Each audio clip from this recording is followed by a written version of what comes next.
2024 లేదా 25లో డిగ్రీ లేదా బీటెక్ చదివారా? సాఫ్ట్‌వేర్ జాబ్ కోసం ఎదురు చూస్తున్నారా? అయితే కోడ్ జ్ఞాన్ 100 డేస్ కోర్సులో చేరండి, జాబ్ సాధించండి. నమస్కారం శ్రీ ఆచార్య అనంతకృష్ణ స్వామి గారు. నమస్కారం అండి. లాస్ట్ టైం వీడియోలో ఒక 3 స్టోరీస్ చెప్పారు మీరు. అంటే ఒక క్యారెక్టర్ ఏ విధంగా ఉంటే బాగుంటుంది, ఏ విధంగా ఉండకూడదు అనేటువంటి విషయాన్ని. నిజంగా డబ్బు మీద ఆ రెస్పెక్ట్ లేనటువంటి వాళ్ళు ఎవరున్నా సరే, సో నెక్స్ట్ జన్మ అంటూ ఉంటే ఏ విధంగా ఉంటుందని తెలియదు కానీ, బట్ ఈ జన్మలో మాత్రం ఖచ్చితంగా చెప్పినట్టు ఆ రెస్పెక్ట్ లేని వాళ్ళు అంతే దూరంగా ఉంటారు. జీవితానికి కూడా అంతే దూరంగా ఉంటారు, అటు బయట వాళ్ళకు కూడా అంతే దూరంగా ఉంటారు. మంచి విషయాలన్నీ మోరల్స్ ఉన్నాయి అందులో చాలా. నాకు కాల్ వచ్చింది మొన్న, లేడీ కాల్ చేసి అనుకోకుండా కాల్ ఎత్తాను. కాల్ తీయగానే నమస్కారం అండి అంది. నమస్కారం అమ్మా. అసలు లైఫ్ ఇలా ఉంటుంది అనేది మీరు చెప్పేదాకా మాకు తెలియదు అండి.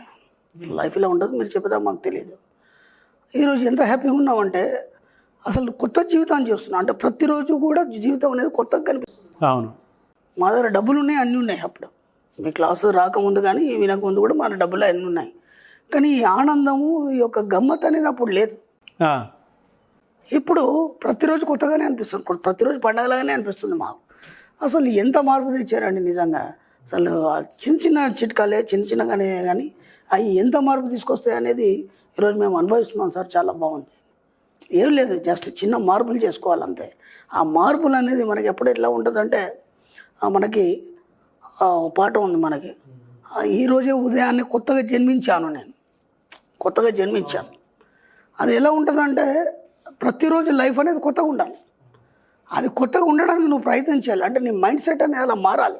మారినప్పుడే అన్నీ వస్తాయి నీ దగ్గరికి. నేను ఇలాగే ఉంటానంటే నేను ఎవడేం చేయలేడు. బలవంతంగా తీసుకొచ్చి కూర్చోబెట్టలేం కదా మనం.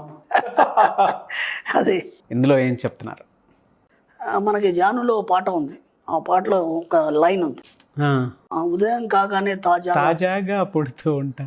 ఆ మొత్తం పాటలో నాకు అది బాగా నచ్చింది. ఎందుకంటే ఉదయం కాగానే తాజాగా, ఉదయం అంటేనే తాజా, కొత్తదనం.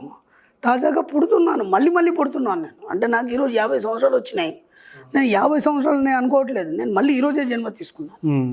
మన సబ్జెక్ట్లో కూడా, మన సబ్జెక్ట్ రాకముందు వేరు, సబ్జెక్ట్కి వచ్చిన తర్వాత వేరు. నా క్లాస్లో అడుగు పెట్టిందంటే కొత్త జన్మ తీసుకున్నట్టే అది. ఎస్, నేను ఖచ్చితంగా చెప్పగలను. ఎందుకంటే అప్పటి వరకు ఉన్న లైఫ్ వేరు, ఆ క్లాస్ తర్వాత జీవించే లైఫ్ వేరు. ఎప్పుడు అది దాన్ని ఆకలింపు చేసుకున్నప్పుడు. అలా 10 సార్లు క్లాస్కి వచ్చి నువ్వు మామూలుగా అలాగే ఉన్నాయి, ఇంతకుముందు మనం స్టోరీ చెప్పుకున్నట్టు అలాగే ఉన్నారనుకో, కాబట్టి దాన్ని ఆకలింపు చేసుకొని దాన్ని ఆచరించినప్పుడు ఏమవుతుందంటే లైఫ్ కొత్తగానే ఉంటుంది. కాబట్టి ప్రతిరోజు మీరు తాజాగానే పుడుతున్నారు. కాబట్టి తాజాగా పుడుతున్నారు అన్నప్పుడు మీరు ఏం ఆలోచించాలంటే ఈ కొత్త జీవితానికి ఏమేం కావాలి. ఓకే, ఇప్పటిదాకా అవన్నీ వదిలిపెట్టండి, ఇప్పటిదాకా జరిగినాయని వదిలిపెట్టేసి ఏమేం కావాలనేది ఆలోచించాలి. అప్పుడు ఈరోజు మనం ఒక పండుగ ఉంది, పండుగకి మనం ఏం చేస్తాం, కొత్త బట్టలు వేసుకుంటాం. ఓకే, దానికోసం ముందే ప్రిపేర్ అవుతాం. కాబట్టి రేపటి కోసం ఈరోజే ప్రిపేర్ కావాలి. రేపు ఎలా ఉండాలి, రేపు ఏమేం చేయాలి, ఎటు వెళ్ళాలి అంటే అవన్నీ ఎలా ఉండాలంటే ఆనందము ఐశ్వర్యంతో కూడుకునే ఉండాలి. మీ ఆలోచన విధి విధానం అంతా కూడా ఎలా ఉండాలంటే ఆనందం ఆలోచనతో కూడుకున్నట్టు ఐశ్వర్యంతో కూడుకునే ఉండాలి. కానీ ప్రొద్దున లేసామా, మా ఫ్రెండ్ దగ్గర పోయినామా, వచ్చామా, పార్టీ చేసుకున్నామా కాదు. అవన్నీ ఇప్పటిదాకా జరిగిపోయినాయి కదా, అవన్నీ పాతాయి. వాటన్నిటిని మర్చిపోవాలి. కొత్తగా ఏం చేయాలని ఆలోచించి. అవును, ఈ కొత్త లైఫ్లో మీ ఫ్రెండ్స్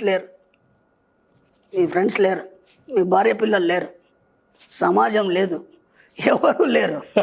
ఎవరు లేకుండా కొత్త లైఫ్ ఎలా ఉంటుంది? ఎస్, అదే కొత్త లైఫ్ అంటే. అది ఎంత బాగుంటుందంటే ముందుగా మిమ్మల్ని మీరు ప్రేమించుకోవడం, మీతో మీరు మాట్లాడుకోవడం, ఏదైతే ఉందో అదే మీ కొత్త జీవితం. అంతకంటే కొత్తగా ఏం లేదు. మిమ్మల్నితో మీరు మాట్లాడుకోవడం వల్ల, మిమ్మల్ని మీరు ప్రేమించుకోవడం వల్ల ఒక కొత్తదనం అనేది మీకు తెలుస్తుంది. అది స్టార్టింగ్లో మీకు అర్థం కాదు. మ్యాక్సిమం నేను ఎన్నోసార్లు చెప్పాను. అంటే భార్య పిల్లలు కానీ, సమాజం కానీ, ఫ్రెండ్స్ కానీ, బంధువులు కానీ, ఇవన్నీ కూడా మీకు ఒక బాధ్యత మాత్రమే చెప్పాను. కానీ మనం దాంట్లోనే అన్నీ ఉన్నాయి అనుకున్న తర్వాత మీరు దాంట్లో కలిసిపోతారు, మీరు కనిపించారు. అర్థమైందా? మీ వ్యక్తిత్వం కానీ, మీరు కానీ మీకు మీరుగా కనిపించారు. బయట వాళ్ళకి కనిపిస్తుంది, సంబంధం లేదు. మీకు మీరుగా కనిపించాలన్నప్పుడు మీతో మీరే మాట్లాడుకోవాలి. అలా మాట్లాడుకున్నప్పుడు మాత్రమే మీరు ఏంటనేది అర్థమవుతుంది. అసలు ఈ డబ్బు సంపద ఐశ్వర్యమైంది, సత్యమైంది, నిజమైంది, అసలు ఈ లైఫ్ అంతా డిఫరెంట్గా ఎలా ఉంది. ఇప్పటిదాకా మనం ఏమనుకుంటున్నామంటే నేను సంపాదిస్తున్నాను, ఒక పరపతి ఉంది, సమాజంలో ఇవన్నీ ఉన్నాయి. ఇది కాదు లైఫ్ కంప్లీట్గా. ఇది కంప్లీట్ ఇదంతా ఏంటంటే యాక్షన్. అది మనం అనుకుంటాం అది నిజం అనుకుంటున్నాం, కాదు. దీనికంటే డిఫరెంట్గా ఉంటుంది లైఫ్. మన లైఫ్ మా సబ్జెక్ట్లో మన లైఫ్ అంతా డిఫరెంట్గా ఉంటుంది. అది అనుభవించిన నాకు చాలామందికి తెలుసు. కొందరు వస్తారు నా క్లాస్కి, వాళ్ళు మ్యాక్సిమం రెగ్యులర్గా వస్తుంటారు క్లాస్కి, రెగ్యులర్గా వస్తుంటారు. అసలు నన్ను దూరంకి వెళ్ళి చూడగానే ఒక నమస్కారం పెట్టేస్తారు, వెళ్ళి ఒక పక్కన కూర్చుంటారు. అసలు ఎవరితోని మాట్లాడరు, ఎవరు మాట్లాడినా వీళ్ళు మాట్లాడరు, ఎవరితో ఎలాంటి చర్చలు చేయరు. సపోజ్ ఎవరు అడిగి ఇంతకుముందు వచ్చారండి క్లాస్కి అది అంటే అంటారు, అంతే. ఏ సార్ అంతే. ఏంటి ఇలా ఎవరికి అర్థం కాదు వాళ్ళ పరిస్థితి. అర్థమైందా? అదే మీరు చెప్తుంటే తనలో తను రమించడం, దాన్ని ఏమంటారు, తనలో తను రమించడం. ఓకే. కాబట్టి తనలో తను రమించడం అని తనతో తను మాట్లాడుకుంటూ తన ఆలోచనలన్నీ తనలో ఉన్న మనిషికి చెప్పడం అనమాట. అందుకే మిర్రర్ వర్క్ చేయమనేది. దానివల్ల ఏమవుతుందంటే అనేక సమస్యలు క్లియర్ అయిపోతాయి. రెండోది, మీకు సరైన మార్గ నిర్దేశత్వం అనేది జరుగుతుంది. మీకు ఏ విషయంలో అయినా సరే మీరు ఎవరినేం అడగాల్సిన అవసరం లేదు, మీకు అన్నీ తెలుస్తుంటాయి, అన్నీ కనిపిస్తుంటాయి. దాంతో ఏమైపోతుందంటే మీకంటూ మీకు అంతర్లీనంగా ఒక సామ్రాజ్యం ఏర్పడుతుంది. అప్పుడు అనిపిస్తుంది ఎవరితో మాట్లాడాలనిపించదు మీకు. ఈ సమాజంతో కలవాలి, ఇదంతా కంప్లీట్ డిఫరెంట్. ఆ సామ్రాజ్యమే వేరేది.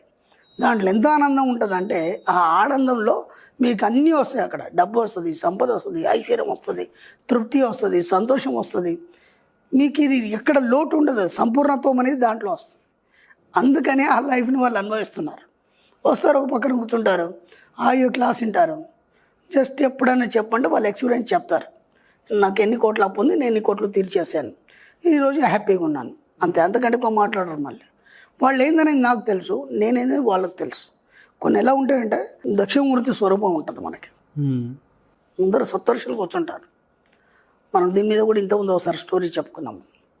అక్కడ దక్షిణమూర్తి శివుడు మాట్లాడాడు, అలా వాళ్ళు మాట్లాడరు, అలా చూస్తారు అంతే. చూస్తుంటే అర్థమైపోతుంది ఆయన ఏం చెప్తున్నాడు, వీళ్ళకి అర్థమైపోతుంది. ఇప్పుడు మీ ఇంటికి బంధువులు వచ్చారు అనుకోకుండా, ఏదో అవసరం ఉంది, మీ ఆవిడ అక్కడ ఉంది వంటలో, మీరు ఎక్కడ ఉన్నారు, అక్కడ చూసి ఇలా అంటుంది అంటే మీకు అర్థమైపోతుంది ఏందనేది. అక్కడ మీ ఇద్దరి మధ్య మాటలు లేవు, ఉన్నాయా? ఏ మాటలు వేస్తారు, అది ఏందో సార్ పెడతారు దాన్ని. అలా ఉంటుంది దక్షిణమూర్తి మస్తత్వం అనేది, అలా ఉంటుంది. కాబట్టి జస్ట్ అలా కూర్చుంటారు, క్లాస్ వింటారు, వెళ్ళిపోతారు అంతే. కనీసం వెళ్ళినప్పుడు కూడా కలుద్దాం కానీ అవి ఏముండవు. ఇక వచ్చారా వెళ్ళిపోయారా. ఎందుకు అలా ఏర్పడింది అనేది ఆలోచించినప్పుడు, ఎప్పుడైతే ఇవన్నిటికీ దూరం పెట్టేసి నీలో నువ్వు రమించినప్పుడు అన్నీ నీ లోపలనే ఉన్నాయి. ఆ అంతర్మదనంలోనే అన్ని సమాధానాలు ఉన్నాయి. అది మన సబ్జెక్ట్. ఇది సామాన్యంగా అర్థం కాదు ఇది. అందుకే నేను ఎన్నోసార్లు చెప్పాను, ఒక్కసారి క్లాస్కి వస్తే మీకు సబ్జెక్ట్ అర్థం కాదు. మళ్ళీ నా క్లాస్కి రావాలంటే కనీసం డిగ్రీ కంప్లీట్ అయి ఉండాలి. అంటే మనసు అనేది పరిపక్వత చెందుతుంది కాబట్టి అప్పుడు కొద్దిగానే అర్థమవుతుంది. అంత లోతు ఉంటుంది సబ్జెక్ట్. కాబట్టి దీన్ని ఏమన్నా మనం విశ్వదర్శన శాస్త్రం అన్నాం. పెద్ద పెద్ద యోగులు, ఋషులు వీళ్ళందరూ కూడా దాన్ని దర్శించారు, ఆ అనుభవాలను అన్నింటినీ అనుభవించారు, వాటన్నిటిని వాళ్ళు పొందారు. కాబట్టి అది మనకి మామూలుగా అర్థం కాదు. అది అనుభవించిన వాడికి అర్థమవుతుంది. ఇప్పుడు నేను అన్నాను మీకు, మన సబ్జెక్ట్లో భార్య పిల్లలు లేరు, సమాజం లేదంటే ఇదేంద్రా ఇలా అంటున్నాడు అనిపిస్తుందా లేదా? ఎవరికైనా అనిపిస్తుంది. భార్య పిల్లలు మనం ప్రేమిస్తామని చేస్తాం, కానీ మన సబ్జెక్ట్లో ప్రేమలు, సెంటిమెంట్లు ఏం లేవు కదా. ఏం కావాలి మన సబ్జెక్ట్లో? ఓన్లీ డబ్బు, సంపద, ఐశ్వర్యం. ఈ మూడు కావాలన్నప్పుడు ఇవన్నింటిని వదిలిపెట్టేయాలి. వదిలిపెట్టేస్తే ఎలా జరుగుతుంది? కాబట్టి వాటిని బాధ్యత వహించాలని చెప్పాము మనం. కాబట్టి ఈ సబ్జెక్ట్ అంతా ఇలాగే ఉంటుంది. కాబట్టి ఎలాంటి కన్ఫ్యూజన్ లేదు. మీరు అలా సబ్జెక్ట్ని మీరు ఆకలింపు చేసుకున్నప్పుడు ఇది ఎంతవరకు సత్యం అనేది అర్థమవుతుంది. అప్పుడు మీరు అన్నీ అనుభవిస్తారు. మీరు అనుభవించినప్పుడు తెలుస్తుంది కదా దీంట్లో ఎంత ఆనందం ఉన్నది. మామూలుగా చెప్తే అర్థం కాదు. నేను కూడా చూసిన ఒక ఫ్యామిలీని చూశాను. అప్పుడు నాకు సబ్జెక్ట్ తెలియదు. ఒక 10 సంవత్సరాల క్రితం ఒక ఫ్యామిలీని చూస్తాను. నాకు ఈ సబ్జెక్ట్ తెలియదు. బాగా కోటీశ్వర్లు, ఎవరి ఇంట్లో ఏ ఫంక్షన్ ఉన్నా వీళ్ళని పిలవాల్సిన అవసరం లేదు. చక్కగా వెళ్ళేసి వీళ్ళే అక్కడ అన్నీ చేసేసి వచ్చేస్తారు. ఎవరి ఇంట్లో ఎవరైనా మనిషి చనిపోయినా సరే వీళ్ళే వెళ్తారు, అక్కడ అన్ని కార్యక్రమాలు చేస్తారు, డబ్బులు కూడా వీళ్ళే పెడతారు. వాళ్ళతో వీళ్ళకి సంబంధమే ఉండదు అసలు. అంత గౌరవం అనమాట. వెళ్ళేసి అవన్నీ చేస్తారు, వస్తారు. ఏనాడు వాళ్ళు ఏడ్చింది చూడలేదు, ఏనాడు నవ్వింది చూడలేదు. ఇప్పుడు సపోజ్ వాళ్ళ ఫ్యామిలీలో ఎవరికైనా ఏమైనా అయిందని ఎవరైనా అడవుడికి వచ్చేసి, ఏమండి మీ వాడికి ఇలా యాక్సిడెంట్ అయిందని, ఓహో అలాగా, సరే పద అంతే, ఇంకా మాట లేదు.